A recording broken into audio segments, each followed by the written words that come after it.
ಒಂದೊಂದು ಚಿಕ್ಕ ಚಿಕ್ಕ ಪಾಠಲ್ಲಿ ಎಲ್ಲದಲ್ಲೂ ಕಲಿತೆ. ಇಟ್ಸ್ ಮೈ ಫಸ್ಟ್ ಮೂಮೆಂಟಿಂದ ಕಲಿಯೋಕ್ಕೆ ತುಂಬ ಚಾನ್ಸ್ ಸಿಕ್ತು. ಇದೊಂಥರ ಯೂನಿವರ್ಸಿಟಿ ಆಯಿತು. ಅಂದರೆ ಮೂವಿ ಮಾಡಿ ಕಲಿಯೋದು it was a best experience ಅಂತ ಅನಿಸ್ತು. ಥ್ಯಾಂಕ್ಸ್ ಫಾರ್ ಎಲ್ಲ ಟೀಮ್ಗೂ ಥ್ಯಾಂಕ್ಸ್ ಹೇಳ್ತೀನಿ ಇದು to get this experience from this team to make it possible. And Anchal will start. ಆಸೆ ಇದ್ದಿದ್ದು ಅಂದರೆ ಒಂದು ಕತೆ ಹೇಳಬೇಕು, ಒಂದು ಡೈರೆಕ್ಟರ್ ಆಗಬೇಕು, ಒಂದು ಕನಸು ಅಷ್ಟೇ. ಆ ಕನಸಲ್ಲಿ ಸುಮಾರು ಕತೆಗಳು ಬಂದು ಹೋಗ್ತಿತ್ತು. ಅಂದರೆ ಒಂದು ಬ್ಯಾಂಕ್ ಆಫ್ ಸ್ಟೋರೀಸ್ ಅಂತಾರಲ್ಲ, ಒಂದು ಡೈರೆಕ್ಟರ್ ಆಗಬೇಕಾದ್ರೆ ಒಂದು ಸ್ವಲ್ಪ ಕತೆಗಳಿರಬೇಕು, ಅದರಲ್ಲಿ ಡಿಫ್ರೆಂಟ್ ಜಾನರ್ಸ್ ಇರಬೇಕು ಅಂತ.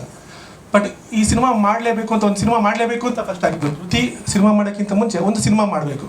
ಆ ಆಲೋಚನೆ ಬಿದ್ದಾಗ ಎಂಥ ಸಿನಿಮಾ ಮಾಡಬೇಕು, ಏನಕ್ಕಾಗೋಸ್ಕರ ಸಿನಿಮಾ ಮಾಡಬೇಕು, ಆ್ಯಂಡ್ ಕತೆ ಹೇಳಬೇಕು ಅಂದರೆ ಏನು ಕತೆ ಹೇಳಬೇಕು ಅಂತ ಬಂದಾಗಲೇ ಒಂದು ಸ್ಟ್ರಾಂಗ್ ಸಬ್ಜೆಕ್ಟ್ ನಮ್ಮಲ್ಲಿ ಇದ್ದಿದ್ದು ಬ್ಯಾಂಕ್ ಆಫ್ ಸ್ಟೋರೀಸಲ್ಲಿ ಟೀಮ್ ಜೊತೆ ಡಿಸ್ಕಸ್ ಮಾಡಿದಾಗ this a right story to launch our self. And also ನಾವು ಒಂದು ಸಿನಿಮಾ ಮಾಡಬೇಕಾದ್ರೆ ಅದು ಇನ್ನೊಂದು ಸ್ವಲ್ಪ ಜನಕ್ಕೆ ಹೆಲ್ಪ್ ಕೂಡ ಆಗಬೇಕು, ಒಂದು ಮೋಟಿವೇಟ್ ಮಾಡಬೇಕು.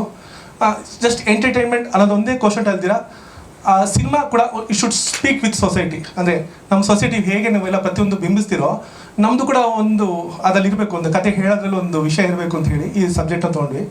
ಆ್ಯಂಡ್ ಇದೊಂದು ರಿಯಲ್ ಇನ್ಸಿಡೆಂಟ್ಸ್ ಅಂತ ಹೇಳೋಕ್ಕಿಂತ ತುಂಬ ರಿಯಲ್ ಇನ್ಸಿಡೆಂಟ್ಸ್ನ ನಾವು ನಿಮ್ಮ ಪ್ರೆಸ್ ಆ್ಯಂಡ್ ಮೀಡಿಯಲ್ಲಿ ನೋಡಿ ಬಾಧೆ ಬಿದ್ದು ಅರೆ ಇದಕ್ಕೆ ಏನು ಮಾಡ್ಬೋದು, ಅದಕ್ಕೆ ಒಂದು ಪೇನ್ ಆಗುತ್ತಲ್ಲ. ಅಂದರೆ ಒಂದು ನ್ಯೂಸ್ ನೋಡಬೇಕಾದ್ರೆ ಇನ್ನೊಂದು ನೋಡಬೇಕಾದ್ರೆ ಆ ಪೇನ್ಗಳೆಲ್ಲ ನೋಡ್ತಾ ಇದಕ್ಕೇನಾದರೂ ಒಂದು ಆನ್ಸರ್ ಕೊಡಬೇಕು ಅನ್ನೋದಕ್ಕೋಸ್ಕರ ಈ ಸಿನಿಮಾ ಆಗಿದ್ದು. ಅಂದರೆ ಇದರಲ್ಲಿ ಸೋಷಿಯಲೇ ತೋರ್ಸೋಕ್ಕೆ ಆಗಿರೋ ಘಟನೆಗಿಂತ ನಾವು ಅದಕ್ಕೆ ಏನು ಉತ್ತರ ಕೊಡ್ಬೋದು, ಈ ಥರ ಆದಾಗ ನಮ್ಮ ಕಡೆ ಸೊಸೈಟಿಯಿಂದ ನಾವು ಎಚ್ಚರಿಕೊಂಡ್ರೆ, ನಾವೆಲ್ಲ ಸೇರಿ ನಿಂತ್ಕೊಂಡ್ರೆ ಒಂದು ನಮ್ಮಲ್ಲಿರೋ ಹೆಣ್ಮಕ್ಳನ್ನ ನಾವು ಹೇಗೆ ಕಾಪಾಡ್ಕೊಬೋದು, ಹೆಣ್ಮಕ್ಳೇ ಅಂತಲ್ಲ ಪ್ರತಿಯೊಬ್ಬರು ನಾವು ಒಬ್ರಿಗೊಬ್ರು ನಿಂತ್ಕೊಂಡ್ರೆ ಹೇಗೆ ಸಪೋರ್ಟ್ ಮಾಡಿದ್ರೆ ಒಂದು ಒಳ್ಳೆ ಸೊಸೈಟಿ ನಾವು ತಯಾರು ಮಾಡ್ಬೋದು. ಆ ಸಿನಿಮಾ ಆ್ಯಸ್ ಎ ಒಂದು ಒಳ್ಳೆ ಪ್ರಭಾವ ಬೀಳೋದ್ರಿಂದ ನಾವು ಅದನ್ನು ಒಳ್ಳೆ ಇದಕ್ಕೆ ಯೂಸ್ ಮಾಡ್ಕೋಬೇಕು ಅಂತ ಈ ಸಿನಿಮಾದಿಂದ ಬಂದಿದ್ದೀವಿ. ಆ್ಯಂಡ್ ನೀವೆಲ್ಲ ಟ್ರೈಲರ್ ನೋಡಿದ್ರಾ, ಸಾಂಗ್ ನೋಡಿದ್ರಾ, ಅದ್ರ ಜಸ್ಟ್ ನಿಮ್ಗೆ ಗೊತ್ತಾಗಿರುತ್ತೆ ನಾವು ಏನು ಹೇಳೋಕೆ ಹೊರಟಿದ್ದೀವಿ ಅಂತ. ಈ ಟ್ರೈಲರ್ ನಿಮಗೆ ಹೇಳಿದೆ ಅನಿಸುತ್ತೆ. ಅಂದರೆ ನಾನು ಎಲ್ಲಿನೂ ಮುಚ್ಚಿಟ್ಟು ಮಾಡೋಕ್ಕೋಗಿಲ್ಲ, ಅಂದರೆ ಇದು ರಿವೀಲ್ ಮಾಡ್ದಿರೋ ಅಂಥ ಸಿನಿಮಾ ಅಲ್ಲ. ಇದು ಒಂದು ಎಲ್ಲರೂ ಟ್ರೈಲರೇ ನೋಡಿ, ಟ್ರೈಲರ್ ನೋಡಿದ್ರೆ ಪ್ರಭಾವ ಬೇಕು, ಅದಕ್ಕೋಸ್ಕರ ನಮಗೆ ಎಲ್ಲ ಮ್ಯಾಕ್ಸಿಮಮ್ ಟ್ರೈಲರ್ ಕೂಡ ಹೇಳಿದ್ದೀವಿ. ಇದರಲ್ಲಿ ಇನ್ನೊಂದು ವಿಷಯ ಹೇಳಬೇಕು ಅಂದ್ಕೊಂಡಿದ್ದೀನಿ. ಯಾರಿಗಾದ್ರೂ ಈ ಸಾಂಗು, ಈ ಟ್ರೈಲರು, ಸಿನಿಮಾ ಇಷ್ಟ ಆಗಿರೋರ್ಗೆ ಹೇಳ್ತಿದ್ದೀನಿ, ಇದನ್ನು ನಿಮ್ಗೆ ನೋಡಬೇಕು ಅಂತ ಅನಿಸಿದರೆ ದಯವಿಟ್ಟು ಥಿಯೇಟ್ರಲ್ಲಿ ನೋಡಿ. OTT ಬರುತ್ತೆ ಅಂತ ಅನ್ಕೋಬೇಡಿ.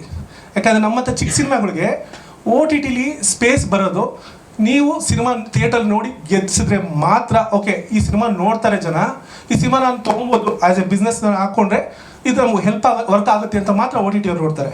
ಸೊ ನಾನು ಹೇಳೋದೇನೆಂದರೆ ಇದೇ ಸಿನಿಮಾ ಅಂತಲ್ಲ, ಯಾವುದೇ ಸಿನಿಮಾ ಆಗಲಿ, ಚಿಕ್ಕ ಸಿನಿಮಾಗಳು ನಿಮಗೆ ಟ್ರೈಲರೋ ಇಲ್ಲ ಅದ್ರ ಕಂಟೆಂಟ್ ಏನಾದ್ರು ಇಷ್ಟ ಆಯಿತು ಅಂದರೆ ದಯವಿಟ್ಟು ಥಿಯೇಟ್ರಲ್ಲಿ ನೋಡಿಬಿಡಿ. OTT ಬರುತ್ತೆ ಅಂತ ಮಾತ್ರ ವೆಯ್ಟ್ ಮಾಡಬೇಡಿ, ಯಾಕಂದರೆ OTT ಬರೋದಿಲ್ಲ ಇದು ಥಿಯೇಟ್ರಲ್ಲಿ ವಿನ್ ಆಗಿಲ್ಲ ಅಂದರೆ. ಸೊ ಅದೊಂದು ಮಾತ್ರ ಹೇಳ್ತೀನಿ. ಈ ಚಿಕ್ಕ ಸಿನಿಮಾದ ನಾನು ಎಲ್ರಿಗೂ ರೆಪ್ರೆಸೆಂಟ್ ಮಾಡಿ ಹೇಳೋದೊಂದು ರಿಕ್ವೆಸ್ಟ್ ಏನಂದರೆ, ಯಾವುದೇ ಸಿನಿಮಾ ಟ್ರೈಲರ್ ಆಗಲಿ ನಿಮಗೆ ಇಷ್ಟ ಆದರೆ ಮಾತ್ರ ದಯವಿಟ್ಟು ಥಿಯೇಟ್ರಲ್ಲಿ ನೋಡಿ. OTT ನೋಡೋಣ ಅಂತ ಒಂದು ಮೈಂಡ್ ಸೆಟ್ ಕ್ರಿಯೇಟ್ ಆಗಿದೆ. OTT ಬರೋದಿಲ್ಲ ಸರ್, OTT ಬರೋದಿಲ್ಲ ಅಷ್ಟೇ. ಫಸ್ಟ್ ಪ್ರಯತ್ನ. ನಾನು ಸಿನಿಮಾ ನೋಡಿ ಕಲ್ತಿದ್ದು, ಮಾಡಿ ಕಲ್ತಿದ್ದಲ್ಲ. ನಾನೊಂದು ಚಿಕ್ಕ ಕಂಪ್ನಿಲಿ ಕೆಲಸ ಅದೇ ನನ್ನದೇ ಒಂದು ಸ್ಮಾಲ್ ಕಂಪ್ನಿ ಇದೆ. ಆ ಕಂಪ್ನಿ ಅಂದರೆ ಕಾರ್ಪೊರೇಟ್ ಸರ್ವಿಸಲ್ಲಿ ನಾನು ವರ್ಕ್ ಮಾಡ್ತಾಯಿದ್ದೀನಿ. ನಂದು ಯಾವುದೇ ರಿಲೇಟೆಡ್ ಸಿನಿಮಾ ಬ್ಯಾಕ್ಗ್ರೌಂಡ್ ಇಲ್ಲ. ಸಿನಿಮಾ ಅಂತ ಕಲ್ತು ಬಂದು ಮಾಡಿದ್ದಲ್ಲ. ಸಿನಿಮಾ ನೋಡ್ತಾ ಸಿನಿಮಾನ ಅನುಭವಿಸ್ತಾ, ಸಿನಿಮಾನ ಆಸೆ ಪಡ್ತಾ, ಅದನ್ನು ಒಂದೊಂದೇ ಕ್ರಾಫ್ಟ್ನ ಕಲಿತಾ, ಅದಕ್ಕೋಸ್ಕರ ಆ ಕಲಿಯೋ ಪ್ರೊಸೆಸಲ್ಲಿ ಸಿನಿಮಾ ಮಾಡಾದ್ಮೇಲೆ ನಾನು ಪ್ರೊಡಕ್ಷನ್ ಹೇಗೆ ಮಾಡಬೇಕು, PR ಹೇಗೆ ಮಾಡಬೇಕು, ಡಿಸ್ಟ್ರಿಬ್ಯೂಷನ್ ಹೇಗೆ ಮಾಡಬೇಕು ಅಂತ ತಿಳ್ಕೊಂಡೆ. ಅಂದರೆ ನಾನು ಕ್ಯಾಮ್ರಾ ಕೂಡ ಹ್ಯಾಂಡಲ್ ಮಾಡಿದ್ದೀನಿ. ಸಿನಿಮಾ ಮೂರ್ತ ಆದಮೇಲೆ ನಮ್ಮ ಸಾರಿ ಟು ಸೇ ದಟ್ ನಮ್ಮ ಕ್ಯಾಮ್ರಾಮನ್ ತೀರೋದ್ರು. ಅವ್ರನ್ನ ಬಿಟ್ಟು ಸಿನಿಮಾ ಮಾಡಬೇಕಾದ್ರೆ ನಮಗೆ ಶಕ್ತಿ ಇರಲಿಲ್ಲ, ಬೇರೆ ಇನ್ನೊಂದು ದೊಡ್ಡ ಕ್ಯಾಮ್ರಾಮನ್. ನಾನು ಹೋಗಿ ಸಿನಿಮಾ ಆದಮೇಲೆ ಕ್ಯಾಮ್ರಾ ಕಲಿತು ಕ್ಯಾಮ್ರಾ ಹ್ಯಾಂಡಲ್ ಮಾಡಿದ್ದೀನಿ. ಅಂದರೆ ನೀವು ಇದೇನು ನೋಡ್ತಿದ್ರೋ 80% ಆಫ್ ದಿ ಕ್ಯಾಮ್ರಾ ಹ್ಯಾಂಡಲ್ ಮಾಡಿದ್ದೀನಿ. ಅದಕ್ಕೆ ಸಪೋರ್ಟಾಗಿ ನಮಗೆ ಒಬ್ಬರು ರಮೇಶ್ ಸರ್ ಅಂತ ಅವರು ಇದ್ದಾರೆ. Is a national award winner cinematographer. He handles camera also. He train me from thick and thin. Camera ಅಂದ್ರೇನು, ಲೆನ್ಸ್ ಅಂದ್ರೇನು, ಫೋಕಸ್ ಅಂದ್ರೇನು, ಕ್ಯಾಮ್ರಾ ಹ್ಯಾಂಡ್ ಮಾಡೋಕ್ಕೇನು, IS ಏನು, ಇವೆಲ್ಲ ಏನು ಗಂಧ ಗಾಡಿನ ಗೊತ್ತಿಲ್ಲ. ಡೈರೆಕ್ಷನ್ ಅಂದರೆ ಮಾತ್ರ ಅದು ಗೊತ್ತಿರಲಿಲ್ಲ, ಅದು ಕಲಿತಾ ಹೋದೆ. ಬಟ್ ಈಗ ಈ ಚಾಲೆಂಜಸಲ್ಲಿ ಅವ್ರು ನಮಗೆ ತುಂಬಾ ಹೆಲ್ಪ್ ಮಾಡಿ, ನೀನು ಮಾಡಬಲ್ಲೆ, ನೀನೇ ಕ್ಯಾಮ್ರಾ ಹ್ಯಾಂಡಲ್ ಮಾಡಬಲ್ಲೆ, ಅದೇನು ದೊಡ್ಡ ಬ್ರಹ್ಮವಿದ್ಯೆ ಅಲ್ಲ, ಬಾ ಹೇಳ್ಕೊಡ್ತೀನಿ ಅಂತ ಹೇಳಿ 2 ದಿವಸದಲ್ಲಿ ಹೇಳ್ಕೊಟ್ರು. 3ನೇ ದಿವಸ ಹೋಗಿ ನಿಂತ್ಕೊಂಡು ಮಾಡಿದಾಗ ಕಾನ್ಫಿಡೆಂಟ್ ಆಯಿತು. 4ನೇ ದಿವಸ ನನ್ನ ಹೋಲ್ಡ್ ನಾನು ಬಂದು ಈ ರಿಸಲ್ಟ್ ಕೊಡೋಕ್ಕಾಯಿತು. ಅದ್ರ ಜೊತೆಗೆ ಇನ್ನೊಬ್ಬರು ಸಪೋರ್ಟ್ ಮಾಡಿದ್ರು, ಅಡಿಷ್ನಲ್ ಕ್ಯಾಮ್ರಾಮನ್ ಸಪೋರ್ಟ್ ಅಂತ ಮಿಸ್ಟರ್ ಚೆನ್ನಕೇಶವ್ ಅಂತ, ಅವರು ಕೂಡ ಇಷ್ಟೇ ಬಂದಿದ್ದಾರೆ. I am very thankful for the ಆ ಟೀಮ್. ನನ್ನ ಕ್ಯಾಮ್ರಾ ಟೀಮ್ ಏನು ಸಪೋರ್ಟ್ ಮಾಡಿದ್ರು, ಏನು ಗೈಡ್ ಮಾಡಿದ್ರು. It made me do everything in this possible. ಅಂದರೆ ಇದನ್ನು ಮಾಡೋಕ್ಕಾಗಲ್ಲ ಅನ್ನೋ ಸ್ಪೇಸೇ ಕೊಡಲಿಲ್ಲ. ಎಲ್ಲ ಈ ಸಿನಿಮಾನೇ ನನ್ನ ಕೈಲಿ ಮಾಡಿಸ್ಕೊಳ್ತು. ಐ ಥಿಂಕ್ ಧೃತಿಗೆ ಒಂದು ಪವರ್ ಇದೆ ಅನಿಸುತ್ತೆ. ಒಂದು ತುಂಬ ಸ್ಟ್ರಗಲ್ಸಲ್ಲಿ ಅಲ್ಲಲ್ಲಿ ಸ್ಟಾಪ್ ಆದರೂ ಕೂಡ ನಾನು ಬಿಡ್ತೀನಿ ಕೂಡ ಧೃತಿ ಅದು ಒಂದು ಎನರ್ಜಿ ಅಂತ ನಾನು ಬಿಲೀವ್ ಮಾಡ್ತೀನಿ. ಆ ಎನರ್ಜಿ ಪುಷ್ ಮಾಡ್ತು ಆ್ಯಂಡ್ ಈ ಸಿನಿಮಾ ಆಗೋಕ್ಕೆ ಒಂದು ಕಾರಣ ಆಯಿತು. ಈ ಸಿನಿಮಾ ಆಗೋಕ್ಕೆ ಅದೊಂದು ಜೊತೆ ಕಾರಣ ಟೀಮ್ ಜೊತೆ ನಿಂತ್ಕೊಂಡು ನಾನು ಮಾಡೋಣ ಜಗದೀಶ್ ನೀವು ಮಾಡ್ತೀರಾ ಬಿಲೀವ್ ಮಾಡ್ತೀವಿ ಅಂತ ಬಿಲೀವ್ ಮಾಡಿದ್ರಲ್ಲ, ದಟ್ ಈಸ್ ಮೋರ್ ಇಂಪಾರ್ಟೆಂಟ್. ಆ ಟೀಮಿಂದ ಈ ಒಂದು ಪ್ರಾಡಕ್ಟ್ ಆಚೆ ಬಂತು. ನನ್ನ ಎಲ್ಲ ನೆಗೆಟಿವಿಟೀಸು ಅಂದರೆ ನಾನು ಏನೇನು ಈ ಸಿನಿಮಾ ಮಾಡಬೇಕಾದ ಪ್ರೋಸೆಸಲ್ಲಿ ಮಿಸ್ಟೇಕ್ಸ್ ಆಗ್ತಿತ್ತೋ ಅದನ್ನು ಅಲ್ಲಲ್ಲೇ ಕರೆಕ್ಟ್ ಮಾಡ್ತಾ ಇಲ್ಲ ಇದು ಮಾಡ್ಬೋದು ಹಾಗೆ ಮಾಡ್ಬೋದು ಅಂತ ಎಲ್ಲರೂ ಸಪೋರ್ಟ್ ಮಾಡಿದ್ದಕ್ಕೆ ಪ್ರತಿಯೊಬ್ಬರಿಗೂ ಧನ್ಯವಾದ ಹೇಳ್ತೀನಿ. ಐ ಥಿಂಕ್ ನೆಕ್ಸ್ಟ್ ಸ್ಟಾರ್ಟ್ ಆಗಿದೆ 6 ವರ್ಷದ ಹಿಂದೆ ಸರ್ ಸ್ಕ್ರಿಪ್ಟಿಂಗ್ ಸ್ಟೇಜ್ ಅಂತ. ಬಟ್ ಶೂಟಿಂಗ್ ಒಂದು 2-3 ಇಯರ್ಸ್ ಸ್ಟ್ರೆಚ್ಚಲ್ಲಿ ನಡೀತು. ಬಟ್ ಏನಂದರೆ ನಾವೆಲ್ಲರೂ ಯಾರು ಸಿನಿಮಾ ಇಲ್ಲ ಅಂದರೆ ಮಧು ಸರ್ ಬಿಟ್ಟು ಆಲ್ಮೋಸ್ಟ್ ಎಲ್ಲರೂ ವರ್ಕ್ ಮಾಡ್ತಾರೆ. ಅವರು ವೀಕೆಂಡ್ಸ್ಗಳಲ್ಲಿ ಮಾಡೋಣ ಅಂತ ಸ್ಟಾರ್ಟ್ ಅದೇ ಹೇಳ್ಬೇಕು ಬೇಡ ಮೊಬೈಲಲ್ಲಿ ಸಿನಿಮಾ ಮಾಡೋಣ ಅಂತ ಬಂದ್ವಿ ಟೀಮಾಗಿ. ಇದು ಮೊಬೈಲಲ್ಲಿ ಮಾಡೋ ಸಿನಿಮಾ ಅಲ್ಲ, ಇದಕ್ಕೆ ಬೇರೆ ಥರನೇ ಹೇಳಬೇಕು. ಧೃತಿ ಹೇಳ್ತು ನಾವು ಇದು ಮೊಬೈಲಲ್ಲಿ ಮಾಡೋಂಥ ಸಿನಿಮಾ ಅಲ್ಲ, ಇದಕ್ಕೆ ಬೇರೆನೇ ಕೊಡಬೇಕು ಟ್ರೀಟ್ಮೆಂಟು. ಅಲ್ಲಿ ನೋಡ್ತಿದ್ದ ಸ್ಟೇಡಿಯಂ ಆಗಲಿ ಅದ್ರ ಜನ ಆಗಲಿ ಅದು ಧೃತಿ ಮಾಡಿಸ್ಕೊಳ್ತು. So we did it everything. ಅದು ಒಂದು ಚಿಕ್ಕದಾಗಿ ಕನಸು ಕಾಣಿದ್ದು ಅದು ದೊಡ್ಡ ಕನಸಾಗಿ ಪರಿಮಾಣ ಆಯಿತು. ಆ್ಯಂಡ್ ಆ 10th ಸ್ಕೂಲಲ್ಲಿ ನಾನು ಪ್ರೊಡಕ್ಷನ್ ಆ್ಯಂಡ್ ರಿಲೀಸ್ ಬಗ್ಗೆ ಮಾತ್ರ ಕೋರ್ಸ್ಗೆ ಹೋಗಿದ್ದೆ ಸರ್. ನಾನು ಡೈರೆಕ್ಷನ್ ಕೋರ್ಸ್ಗೆ ಹೋಗಿಲ್ಲ ಸರ್, ಸಾರಿ. ಅಲ್ಲಿ ಹೋಗಿದ್ದು ನಾನು ಅಂದರೆ ಸಿನಿಮಾ ಆಗೋಂಥ ಪ್ರೊಸೆಸ್ಸಲ್ಲಿ ಡಿಸ್ಟ್ರಿಬ್ಯೂಷನ್ ಹೇಗೆ ಮಾಡೋದು, ರಿಲೀಸ್ ಹೇಗೆ ಮಾಡೋದು, ಅಂದರೆ what is about after cinema ಮಾಡಿದ್ಮೇಲೆ ಏನು ಮಾಡಬೇಕು ಅಂತ ಅದೊಂಥರ ಅಭಿಮಾನಿ ಥರ ಆಗ್ಬಿಟ್ಟಿದ್ದೆ ನಾನು. ಅಂದರೆ ಅರ್ಧ ಹೋಗ್ಬಿಟ್ಟಿದ್ದೆ, ನೆಕ್ಸ್ಟ್ ಏನು ಮಾಡಬೇಕು ಅದೇನೋ ಗೊತ್ತಿರಲಿಲ್ಲ. ಸೊ ಅದಕ್ಕೋಸ್ಕರ ಒಂದು ಪ್ರಾಪರ್ ಸ್ಕೂಲಿಂಗ್ ಬೇಕು ಅಂತ ಹೇಳಿ. ಹಾಂ ಓಕೆ ಸರ್. ಒಂದು ವಿಷಯ ಹೇಳ್ತೀನಿ ಸರ್, ನಾನು ಇದಕ್ಕೆ ಒಂದು 2 ಥರ ತುಂಬ ಡಿಸ್ಕಷನ್ ಆಗಿದೆ ಸರ್. ಅದೇ ಟ್ರೈಲರಲ್ಲಿ ಯಾಕೆ ಎಲ್ಲ ಹೇಳಿಬಿಟ್ವಿ ಅಂತ. ಸರ್ ಒಂದು ನೋವಿಂದ ಮಾಡಿರೋ ಟ್ರೈಲರ್ ಸರ್ ಇದು. ಅಂದರೆ ಒಂದು ನಿಜಾಲು ಅಲ್ಲ ನಾನು ಹೇಳ್ತೀನಿ ಸರ್. ಅಂದರೆ ಈ ಸಿನಿಮಾ ಅಲ್ಲ sir, let me please complete what my emotion to tell. ಇದನ್ನು ಸಿನಿಮಾ ಟ್ರೈಲರಲ್ಲೇ ಹೇಳಿದ್ದು ಅಂತ ಒಂದೇ ಒಂದು ವಿಷಯ ಹೇಳ್ತೀನಿ. ನಮಗೆ ಈ ಪರಿಸ್ಥಿತಿಲಿ ನಮ್ಮಂಥ ಸಿನಿಮಾಗಳಿಗೆ ಥಿಯೇಟ್ರಲ್ಲಿ ಎಷ್ಟು ಜನ ಬಂದು ಅಂದರೆ ನಾನು ಬುಕ್ ಮಾಡ್ತಿರೋದು ಬುಕ್ ಮಷಿನ್ಗಳಲ್ಲಿ ನೋಡ್ತಾ ಇರ್ತೀನಿ ಸರ್. ಒಂದು ಪೈನಲ್ಲಿ ನೋಡ್ತಾ ಇರ್ತೀನಿ 3 ಸೀಟು 10 ಸೀಟು. ಅಂದರೆ ಕತೆ ಹೇಳಬೇಕು ಅಂತ ಥಿಯೇಟ್ರಿಗೆ ಮಾಡಿರ್ತಾರೆ, ಥಿಯೇಟ್ರಿಗೆ ಬಂದು ಜನ ನೋಡ್ತಾರೆ. ಕತೆ ತುಂಬಿದ್ರೆ ಥಿಯೇಟ್ರಲ್ಲಿ ಈ ಥರ ಜನ ತುಂಬಿದ್ರೆ ಎಲ್ಲ ಮುಚ್ಚಿಬಿಟ್ಟು ಪೋಸ್ಟರ್ ಬಿಟ್ಟೆ ಸಿನಿಮಾ ಬಿಡ್ಬೋದಾಯಿತು. ಅಂದರೆ ಆ ಪರಿಸ್ಥಿತಿ ಮುಂಚೆ ಇತ್ತಲ್ಲ ಆಗಿರ್ತಿತ್ತು. ಈಗ ಸಿನಿಮಾ ಥಿಯೇಟ್ರ್ ಬಂದು ನೋಡ್ತಾರೆ ಅನ್ನೋ ಭರವಸೆ ಬಿಡಿದೆ. ನಾನೊಂದು ಕತೆ ಹೇಳಬೇಕು ಅಂತ ನಿಮ್ಗೆಲ್ರಿಗೂ ಅಂದ್ಕೊಂಡಲ್ಲ, ದಯವಿಟ್ಟು 2 ನಿಮಿಷದಲ್ಲಾದರೂ ನನ್ನ ಕತೆ ಏನು ಹೇಳಬೇಕು ಅಂತ ಅರ್ಥ ಮಾಡ್ಕೊಳ್ಳಿ ಅಂತ ನಾನು ಮಾಡಿದೆ. ಇದು ಸಿನಿಮಾ ಥಿಯೇಟ್ರಿಗೆ ಬಂದು ನೋಡಿ ಅಂತ ಒಂದು ಇನ್ವಿಟೇಷನು. ಬಟ್ 10 ಲಕ್ಷ ಜನ ನೋಡಿದ್ರೆ 2 ಲಕ್ಷ ಜನ ಟ್ರೈಲರ್ ನೋಡಿದ್ರೆ ಸಿನಿಮಾ ಬಂದು ನೋಡೋಕ್ಕೆ ಅವ್ರಿಗೆ ಇಷ್ಟ ಆಗಲಿದ್ರು ನಾನು ಏನು ಹೇಳಕ್ಕೆ ಹೋಗ್ತಿರೋ ಮೆಸೇಜು ಆ ಟ್ರೈಲರ್ ಅರ್ಥ ಆಗ್ಬಿಡಿ. I am not worried about ಜನ ಬಂದು ಥಿಯೇಟ್ರಲ್ಲೇ ನೋಡಲಿ ಅಂತ ಸಿನಿಮಾ ಮಾಡಿದ್ದಲ್ಲ. ನಾನೊಂದು ಕತೆ ಹೇಳಬೇಕು ಅಂತ ಅಂದ್ಕೊಂಡೆ. 2 ನಿಮಿಷದಲ್ಲಾದರೂ ನಾನು ಕತೆ ಹೇಳ್ತೀನಿ. ಅಂದರೆ ಯೂಟ್ಯೂಬಲ್ಲಿ ಒಂದು 10 ಲಕ್ಷ ಜನ ನೋಡಿದ್ರೆ ಥಿಯೇಟ್ರಲ್ಲಿ ಒಂದು 1000 ಜನ 2000 ಜನ ನೋಡ್ತಿದ್ದಾರೆ.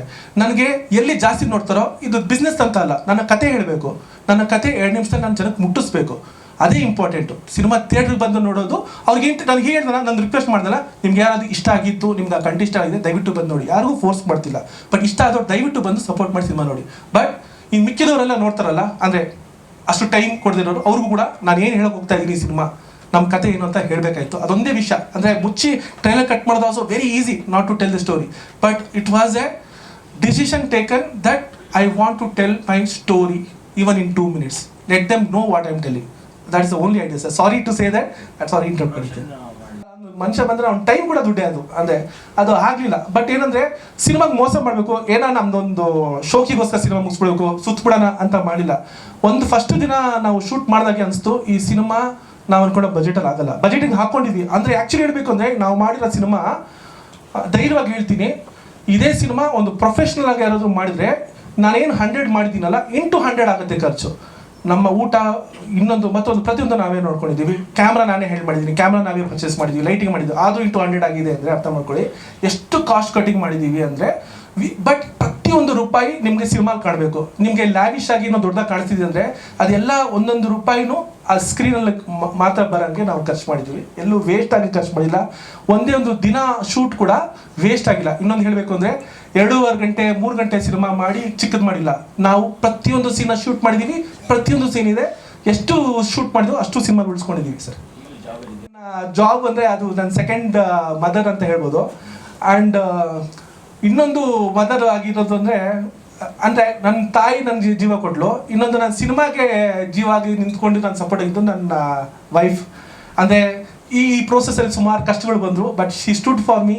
ನಿನ್ನ ಕೈಲಿ ಆಗುತ್ತೆ ಅಂತ ಹೇಳಿದ್ರು. ಅದೆಷ್ಟಾಗುತ್ತೋ ನೋಡಿ ಬಿಡೋಣ, ಒಂದು ಗಿವ್ ಅಪ್ ಮಾತ್ರ ಕೊಡೋದು ಬೇಡ, ಅದೇನಾಗಿದೆ ಫಿನಿಶ್ ಮಾಡಿ ಇಲ್ಲಿ ಬರಬೇಕು ಅಂತ ಹೇಳಿದ್ವಿ. ಅದಕ್ಕೋಸ್ಕರ ಈ ಸ್ಟ್ರಗಲ್ ಮಾಡಿ ಬಂದಿದ್ದೀವಿ. ಆ್ಯಂಡ್ ಐ ಪ್ಲೀಸ್ ಎಲ್ಲರೂ ಒಂದ್ಸರಿ ನನ್ನ ವೈಫ್ ಹೊಸ ಟ್ಯಾಕ್ ಮಾಡಿ, because it means a lot to me, because she stood by me. And ಇದು ಸಿನಿಮಾ ಇಲ್ಲಿ ಬರ್ತಿದೆ ಆಚೆ ಅಂದರೆ ಅವಳ ಮೋಟಿವೇಶನು, ಅವಳ ಮಾನಿಟರಿ ಸಪೋರ್ಟ್, ಫೈನಾನ್ಷಿಯಲ್ ಎಲ್ಲದರಿಂದ ಸ್ವಲ್ಪ ಹೆಲ್ಪ್ ಮಾಡಿದ್ದಾರೆ. ಲೈಫ್ ಇನ್ಸಿಡೆಂಟ್ ಅಲ್ಲ ಸರ್, ಮಲ್ಟಿಪಲ್ ಇನ್ಸಿಡೆಂಟ್ಸ್ ನೋಡಿ ಪ್ರಭಾವಿತವಾಗಿ ಮಾಡಿದ್ದು. ಇದು ಯಾರ್ದೋ ಒಬ್ಬರು ಜೀವನ ಕಥೆ ಅಲ್ಲ, multiple sir, definitely based on news papers and media only. ಅಂದರೆ ನಾವು ಆ ನ್ಯೂಸ್ಗಳು ನೋಡ್ತಾ, ಫಾರ್ ಎಕ್ಸಾಂಪಲ್ ಈ ನಿರ್ಭಯ ಆಗಿರುತ್ತೆ, ದಿಶಾ ಆಗಿರುತ್ತೆ, ಇದೆಲ್ಲ ನೋಡಿದಾಗ ಎಲ್ಲರೂ ಸ್ಪಂದಿಸಿರ್ತಾರೆ. ಅರೆ ಯಾಕೆ ಹಿಂಗಾಯ್ತು, ಏನಾಯ್ತು, ಅದಕ್ಕೊಂದು ಉತ್ತರ ಏನೋ ಕೊಡಬೇಕಲ್ಲ, ಯಾಕೆ ನಮಗೂ ಸಪೋರ್ಟ್ ಮಾಡಿಲ್ಲ. ಹೌದು ಸರ್, ಅದು ಇಲ್ಲ ಸರ್, ಅದು ಇಲ್ಲ. ಅಂದರೆ ನಾನು ಫಸ್ಟು ಆ ಬ್ಯಾಡ್ಮಿಂಟನ್ ಅನ್ನೋದು ಸೆಂಟ್ರಲ್ ಬಂತು, ಫಸ್ಟ್ ಒಂದು ಆಫೀಸ್ ಹೋಗೋ ಹುಡುಗಿ ಥರ ಮಾಡಿದ್ದೆ. ಅದು ತುಂಬ ಕ್ಲೀಶೆ ಆಗುತ್ತೆ ಅಂತ ಹೇಳಿ ಅಲ್ಲೊಂದು ಅಂದರೆ ಒಂದು ಎಂಟರ್ಟೈನ್ಮೆಂಟ್ ಅನ್ನೋದಕ್ಕಿಂತ ಒಂದು ದೊಡ್ಡ ವಾವ್ ಆಸ್ಪೆಕ್ಟ್ ಬೇಕು. ಅವಳು ನೆಕ್ಸ್ಟ್ ದಿನ ಇನ್ನೊಂದು ಮತ್ತೆ ಅವಳು ಬಂದು ಅವಳು ಆಡಬೇಕು ಅಂದರೆ ಅವಳೊಂದು ಬಿಗ್ ಅಜೆಂಡಾ ಬೇಕು. So we thought of what the more than the sports, ಆ ಮೋಟಿವೇಶನ್ಗಾಗಲಿ ಇನ್ನೊಂದಾಗಲಿ. So that should be the right spirit to show that ಆ ಕಾನ್ಫಿಡೆನ್ಸ್ ಆ್ಯಂಡ್ ಇನ್ಸ್ಪಿರೇಷನ್ ಆವಾಗ ನಿಂತ್ಕೊಳ್ಳೋಕ್ಕೆ ಒಂದು ಕ್ಯಾರೆಕ್ಟರ್ಗೆ ನಿಂತ್ಕೊಳ್ತೀವಿ ಸರ್. ಕಂಟೆಂಟ್ ಹೈಲೈಟ್ಸ್ ಹೇಳಬೇಕು ಅಂದರೆ ಸರ್, ಇದು ಒಂದು ಸರ್ವೈವಲ್ ಥ್ರಿಲ್ಲರ್ ಸರ್. ಈ ಅಂದರೆ ಏನು ಹೇಳ್ತಿದ್ರ ಸುಮಾರು ಕಂಟೆಂಟ್ ಬಂದಿದೆ ಅಂತ. ಇದು ಒಂದು 5 yearsಲ್ಲಿ ನಮ್ಮ ಇಂಡಸ್ಟ್ರಿಯಲ್ಲಿ ಈ ಥರ ಸಿನಿಮಾ ಅಪ್ರೋಚ್ ಅಂದರೆ ಇದು ಒಂದು ನಾರ್ಮಲ್ ಅಪ್ರೋಚ್ ಆಫ್ ಸಿನಿಮಾ ಅಲ್ಲ ಸರ್. ವಿತಿನ್ ಅಂದರೆ ಕ್ಯಾರೆಕ್ಟರ್ ಇಂಟ್ರಡಕ್ಷನ್ ಆಗಲಿ ಆ ಥರ time within 6th minute of the story start ಆಯಿತು ಅಂದರೆ throughout the movie you'll be into the story of humours. ಮತ್ತು ಇನ್ನೊಂದು ಈ ಸ್ಟೋರಿ ಅಂದರೆ ನಾವು ವಿಭಿನ್ನವಾಗಿ ಏನು ಹೇಳಿದ್ವಿ ಅಂದರೆ ಒಂದು 2 ಪ್ಯಾರಲ್ ಸ್ಟೋರಿ ಮನೇಲಿ. ಅಂದರೆ ಒಂದೇ ಒಂದು ವಿಷಯ ಹೇಳ್ತೀವಿ ಸರ್, ಐ ಥಿಂಕ್ ಎಲ್ಲಾರ್ದು ವಿಷಯ ನಾನೇ ಮಾತಾಡಿದೆ, ಇದನ್ನು ಮಾತಾಡಿದ್ದೆ ಒಂದೇ ಒಂದು ಎಸ್ಪೆಷಲಿ ಎಲ್ಲರೂ ಮನೇಲಿ ಅವರು ಹೆಣ್ಮಕ್ಳು ಇರ್ತಾರೆ ಸರ್. 7 ಗಂಟೆಗೆ ಎಲ್ಲರೂ ಮಕ್ಕಳು ಬರ್ತಾರೆ ಅಂತ ಇಟ್ಕೊಳ್ಳಿ, 8 ಗಂಟೆ ಆದರೂ ಬಂದಿಲ್ಲ, ಮೊಬೈಲ್ ಸ್ವಿಚ್ ಆಫ್ ಆಗಿದ್ರೆ ಒಂದು ಸ್ಟ್ರೆಸ್ ಇರುತ್ತೆ ಸರ್ ಎಲ್ರಿಗೂ. 8 ಗಂಟೆ ಆದರೂ ಯಾಕೋ ಫೋನ್ ಸ್ವಿಚ್ ಆಫ್ ಇದೆ ಅಂತ. ಅದು 9 ಗಂಟೆ ಆದರೆ ಅದು ಬೇರೆ, ಅಂದರೆ ಒಂದು ನೀರು ಕುದಿಯೋ ಥರ ಭಯ ಸ್ಟಾರ್ಟ್ ಆಗ್ತಾ ಹೋಗುತ್ತೆ. 10, 11, 12, 1 ಆದಾಗ ಮನುಷ್ಯ ಕೂಗೋಗ್ತಾನೆ, ಏನಾಗಿದೆ ಅಂತ ಗೊತ್ತಾಗಲ್ಲ, ಎಲ್ಲಿದು ಆಚುಕಿ ಗೊತ್ತಾಗಲ್ಲ. ಆ ಕಷ್ಟ, ಆ ನೋವುಗಳು ತೋರಿಸಿದ್ವಿ ಸರ್. ಅಂದರೆ ಒಂದು ಮಗಳು, ಒಂದು ಹೆಣ್ಣು, ಈವನ್ ನಮ್ಮ ಗಂಡು ಹುಡುಗರೇ ಅಷ್ಟೇ ಆಗಲಿ, 10 ಗಂಟೆ ಬರೋಣ 12 ಗಂಟೆ ಆಗಲಿ ಬಂದಿಲ್ಲ, ಏನಾಯ್ತಪ್ಪ ಅಂತ ಭಯ ಬೀಳಂತ ಪ್ರಪಂಚದಲ್ಲಿ ಇದ್ದೀವಿ. ಬಟ್ ಎಲ್ಲಿದ್ದಾರೆ, ಎಲ್ಲ ಸೊಸೈಟಿಲಿ ಇದ್ದಾರೆ. ಸೊಸೈಟಿಯಲ್ಲಿ ಕಾಡಲ್ಲಿ ಎಲ್ಲೂ ಇಲ್ಲ, ಸೊಸೈಟಿಲಿ ಆಚೆ ಇದ್ದಾರೆ. ಬಟ್ ಆದರೂ ಭಯ ಬೀಳ್ತಿದ್ವಿ. ಏನಕ್ಕೆ ಭಯ ಬೀಳ್ತಿದ್ವಿ, ಆಚೆ ಏನೋ ಒಂದು ಆತಂಕ ಇದೆ, ನಮ್ಮ ಮಕ್ಕಳಿಗೇನೋ ಆಗಬಾರ್ದು ಅಂತ ಇರುತ್ತೆ. ಆ ಕಷ್ಟಗಳು, ಆ ನೋವುಗಳನ್ನ ತೋರಿಸಿದ್ದೀವಿ. ಒಬ್ಬ ಲೇಜಿ ಬ್ರದರು, ಕೇರ್ ಮಾಡ್ದಿರೋಂಥ ಸಿಸ್ಟರು, ಅವನು ಜೋವೆಲ್ ಆಗಿರೋನು, ಅವನದೊಂದು ಜರ್ನಿ ತೋರಿಸಿದ್ವಿ. ಅಂದರೆ ಒಂದು 6 ಗಂಟೆ ಅವನು ಎಷ್ಟು ಕೇರ್ಲೆಸ್ ಆಗಿರ್ತಾನೆ. 8 ಗಂಟೆ ಅಪ್ಪ ಅಮ್ಮ ಕಷ್ಟ ಬಂದರೂ ಅವ್ನು ಕೇರ್ ಮಾಡಲ್ಲ. ಅದೇ 11 ಗಂಟೆ ಆದಾಗ ಅಪ್ಪ ಅಮ್ಮ ಅಣ್ಣ ಎಲ್ಲರೂ ಒಂದೇ ಎಮೋಷನ್ ಇರ್ತಾರೆ. ಸೊ ಆ ಎಮೋಷನ್ಸ್ ನಾವು ಕಟ್ಟಿಟ್ಟಿದ್ದೀವಿ.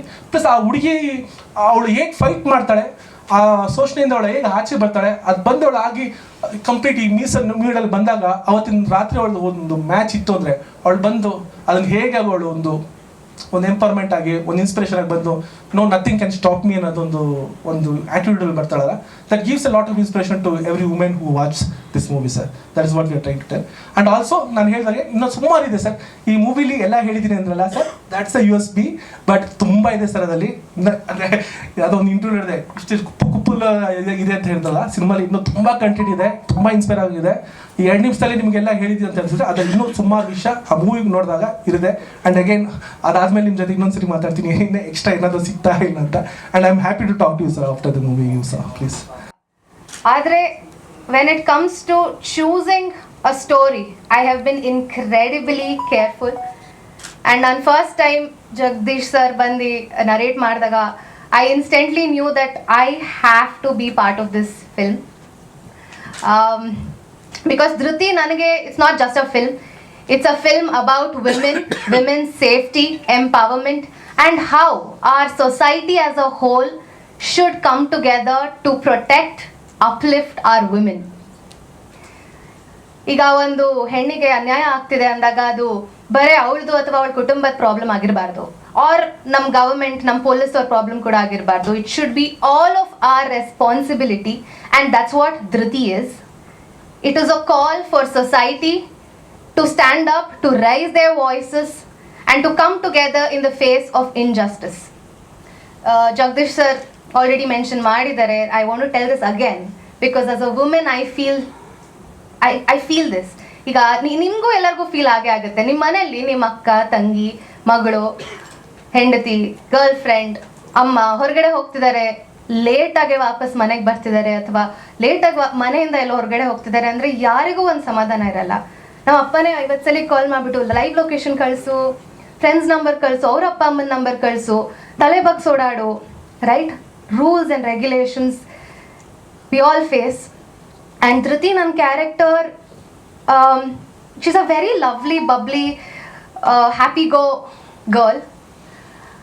ದೊಡ್ಡ ಕನ್ಸು ಕಟ್ಟಿರ್ತಾಳೆ. She's a very passionate, hard working tennis player. ಅವಳು ದೊಡ್ಡ ಕನ್ಸು ಕಟ್ಟಿರ್ತಾಳೆ. ಅವಳ ಕನ್ಸಿನ ಮೇಲೆ she is working very hard to achieve her goals.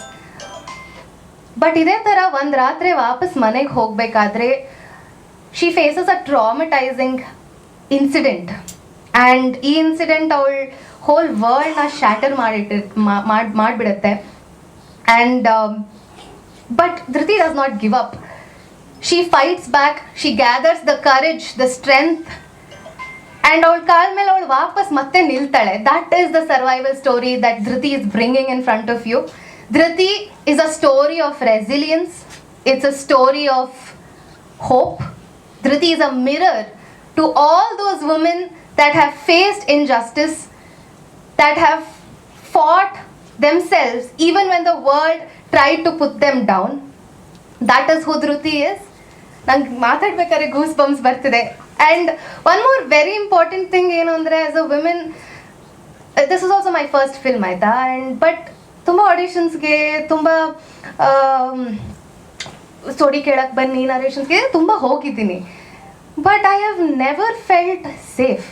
And one thing I want to mention, I don't know it is relevant or irrelevant, my team Dhriti, ಇದು hole shoot ಮಧ್ಯರಾತ್ರಿ 6 ಗಂಟೆಗೆ ಸ್ಟಾರ್ಟ್ ಆಗೋದು, ಈವ್ನಿಂಗ್, ಅರ್ಲಿ ಮಾರ್ನಿಂಗ್ 6 o'clock ತನಕ ಇರೋದು. So complete night shoot, ಆಯಿತಾ? ನಮ್ಮ ಮನೆ ಅಮ್ಮ ಬರೋರು ಒಂದೊಂದ್ಸಲಿ ಬರ್ತಿರ್ಲಿಲ್ಲ. ಯಾಕೆ? Because she was so confident with this team. This team made me feel so safe. ನನ್ನ ಪ್ರೊಟೆಕ್ಟ್ ಮಾಡಿ ಅವ್ರದಾಗೆ they treated me like their own. So thank you so much to each one of you for making me feel so safe, because the world is not so safe for women. I have faced it. It's my personal experience. So I feel very strongly about Dhriti. Yeah, that's all I have to say about it. ದಯವಿಟ್ಟು ನಿಮ್ಮ ಇಡೀ family, friends ಎಲ್ಲರನ್ನೂ ಕರ್ಕೊಂಡು ಬಂದು 8th ಮೇಗೆ ನಮ್ಮ ಸಿನಿಮಾನ ಥಿಯೇಟರ್ಸಲ್ಲಿ ನೋಡಿ. This will definitely move you. Emotional roller coaster ಆಗಿದೆ. Lot of twist, lot of turns. ಟ್ರೈಲರಲ್ಲಿ ನೋಡಿದ ತಕ್ಷಣ ಇಷ್ಟೇ ಮೂವಿ ಅಂತ ಆಸ್ ಜಗದೀಶ್ ಸರ್ ಹೇಳಿದ್ರಲ್ಲ, ಅಷ್ಟೇ ಅಲ್ಲ. This a lot of twist, ತುಂಬ ಇದೆ ಕತೆ. ಆ್ಯಂಡ್ ಇದು every character will move you. ನೀವು ಎಲ್ಲ ಕ್ಯಾರೆಕ್ಟರ್ಸ್ ಜೊತೆ ಒಂದು ಕನೆಕ್ಷನ್ ಫಾರ್ಮ್ ಮಾಡ್ತೀರಾ, 100% ಶ್ಯೂರ್. ನಮ್ಮಂಥ ಟೀಮ್ಗೆ ದಯವಿಟ್ಟು ಸಪೋರ್ಟ್ ಮಾಡಿ, ಸಿನಿಮಾಗೆ ಥಿಯೇಟರ್ಸ್ಗೆ ಬಂದುಬಿಟ್ಟು ನೋಡಿ. Thank you so much. ಸ್ವಂತ ಬಿಸ್ನೆಸ್ ಇದೆ. ಇಲ್ಲ, ಇದು ಶೂಟ್ ಮಾಡಬೇಕಾದ್ರೆ ಹೇಗಿರ್ತಿತ್ತು ಅಂದರೆ, ನಾನು ಕಾಲೇಜ್ ಮುಗಿಸ್ಕೊಂಡು ಬರ್ತಿದ್ದೆ. ಅವಾಗ ನಾನು ಕಾಲೇಜಲ್ಲಿದ್ದೆ. ಕಾಲೇಜ್ ಮುಗಿಸ್ಕೊಂಡು 4 ಗಂಟೆಗೆ ವಾಪಸ್ ಬಂದುಬಿಟ್ಟು ಶೂಟಿಂಗ್ಗೆ 6 ಗಂಟೆಗೆ ಹೋಗ್ತಿದ್ದೆ. ಮತ್ತು 6 ಗಂಟೆಗೆ ಮುಗಿಯೋದು, ಮತ್ತೆ ಬೆಳಿಗ್ಗೆ ಎದ್ದು ಕಾಲೇಜಿಗೆ ಹೋಗ್ತಿದ್ದೆ.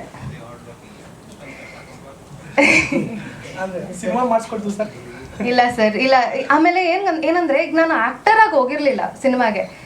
ಐ ಮೀನ್ ಆಫ್ಕೋರ್ಸ್ ನನ್ನ ಮೆಂಟಾಲಿಟಿ, ನಾನು ಆ್ಯಕ್ಟರ್ ಅಂತ ಹೋಗಿದ್ದು. But we all did every work. It is not a big budget film. ಇದು ಒಂಥರ ನನಗೆ ಸಿನಿಮಾ ಸ್ಕೂಲ್ ಥರ ಆಗಿತ್ತು. Everybody has taken care of camera, lighting, decision making. ಇಲ್ಲ ಹಿಂಗೆ ಕಟ್ ತೊಗೊಳೋಣ, ಇಲ್ಲ ಅದು ಕಟ್ ತೊಗೊಳೋಣ, ಎಲ್ಲರದು ಒಪಿನಿಯನ್ಸ್ ಇತ್ತು. ಸೊ ಇದು ನಾನು ಬರೀ ಆ್ಯಕ್ಟರ್ ಆಗಿಬಿಟ್ಟು ಸಿನಿಮಾ ಮಾಡಿಲ್ಲ. I have kind of partially been sir's assistant director or a helper, manager. So it was a beautiful experience. That's what Dhriti is. ನನ್ನ ವೃತ್ತಿಪರ ನಾನು ಕೆಲಸ ಮಾಡೋದು ಡಾನ್ಸರ್ ಆಗಿ, ಕೊರಿಯೋಗ್ರಾಫರ್ ಆಗಿ. ಅದಾದ್ಮೇಲೆ ನಟನೆ ಮೇಲೆ ತುಂಬಾ ಆಸೆ ಇರೋದ್ರಿಂದ ನಾನು ಹೋಗಿ ತರಬೇತಿ ಪಡ್ಕೊಂಡು ಅದರಿಂದ ಆಚೆ ಬಂದು ನನಗೆ ಸಿಕ್ಕಂತಹ ಮೊದಲನೇ ಸಿನಿಮಾ. ಆಮೇಲೆ ಒಬ್ಬ ಆಕ್ಟರು ಡೆಬ್ಯೂ ಯಾವ ಥರ ಮಾಡಬೇಕು ಅಂತ ಕನ್ಸು ಕಟ್ಟಿರ್ತಾನೋ ಅದಕ್ಕೆ ಸರ್ವ್ ಆಗುವಂತಹ ಸಿಕ್ಕಿದಂತಹ ಸಿನಿಮಾ ನನಗೆ ಧೃತಿ. ಹಾಗೆ ಜಗದೀಶ್ ಸರ್ ನನಗೆ ಆಫರ್ ಮಾಡಿದ್ದಕ್ಕೆ ಮುಂಚೆ ನಾವು ಆ್ಯಕ್ಚುಲಿ ಕೋರ್ ಟೀಮಾಗೆ ವರ್ಕ್ ಮಾಡಿದ್ದೀವಿ.